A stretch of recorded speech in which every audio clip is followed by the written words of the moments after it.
How the Rhinoceros Got His Skin, by Rudyard Kipling.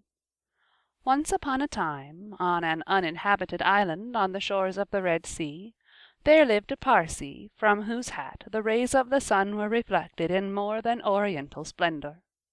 And the Parsee lived by the Red Sea with nothing but his hat, and his knife, and a cooking stove of the kind that you must particularly never touch. And one day he took flour and water and currants and plums and sugar and things, and made himself one cake, which was 2 feet across and 3 feet thick. It was indeed a superior comestible, that's magic, and he put it on the stove because he was allowed to cook on the stove. And he baked it, till it was all done brown and smelt most sentimental. But just as he was going to eat it, there came down to the beach from the altogether uninhabited interior one rhinoceros with a horn on his nose, 2 piggy eyes, and few manners. In those days the rhinoceros's skin fitted him quite tight. There were no wrinkles in it anywhere. He looked exactly like a Noah's Ark rhinoceros, but of course much bigger. All the same, he had no manners then, and he has no manners now, and he never will have any manners. He said, "How!"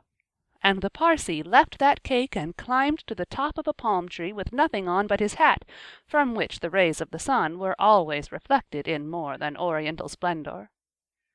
And the rhinoceros upset the oil stove with his nose, and the cake rolled on the sand, and he spiked that cake on the horn of his nose, and he ate it, and he went away, waving his tail, to the desolate and exclusively uninhabited interior, which abuts on the islands of Mazanderan, Socotra, and promontories of the larger equinox. Then the Parsee came down from his palm tree, and put the stove on its legs, and recited the following sloka, which, as you have not heard, I will now proceed to relate. Them that takes cakes which the Parsee man bakes, makes dreadful mistakes. And there was a great deal more in that than you would think. Because, 5 weeks later, there was a heat wave in the Red Sea, and everybody took off all the clothes they had. The Parsee took off his hat, but the rhinoceros took off his skin and carried it over his shoulder as he came down to the beach to bathe. In those days it buttoned underneath with 3 buttons and looked like a waterproof. He said nothing whatever about the Parsee's cake, because he had eaten it all, and he never had any manners, then, since, or henceforward. He waddled straight into the water and blew bubbles through his nose, leaving his skin on the beach.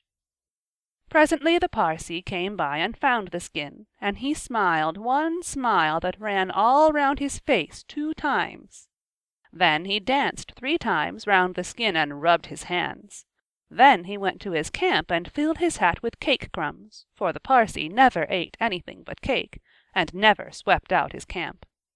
He took that skin, and he shook that skin, and he scrubbed that skin, and he rubbed that skin just as full of old, dry, stale, tickly cake crumbs, and some burned currants, as ever it could possibly hold. Then he climbed to the top of his palm tree and waited for the rhinoceros to come out of the water and put it on. And the rhinoceros did. He buttoned it up with the 3 buttons, and it tickled like cake crumbs in bed.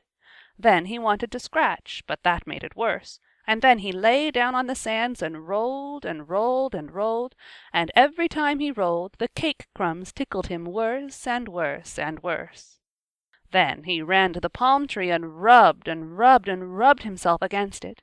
He rubbed so much and so hard that he rubbed his skin into a great fold over his shoulders, and another fold underneath, where the buttons used to be, but he rubbed the buttons off, and he rubbed some more folds over his legs, and it spoiled his temper, but it didn't make the least difference to the cake crumbs.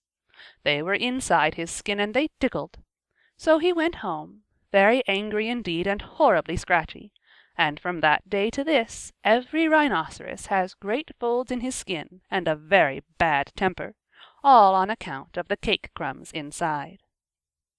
But the Parsee came down from his palm tree, wearing his hat, from which the rays of the sun were reflected in more than oriental splendor, packed up his cooking stove, and went away in the direction of Orotavo, Amygdala, the upland meadows of Anantarivo, and the marshes of Sonaput.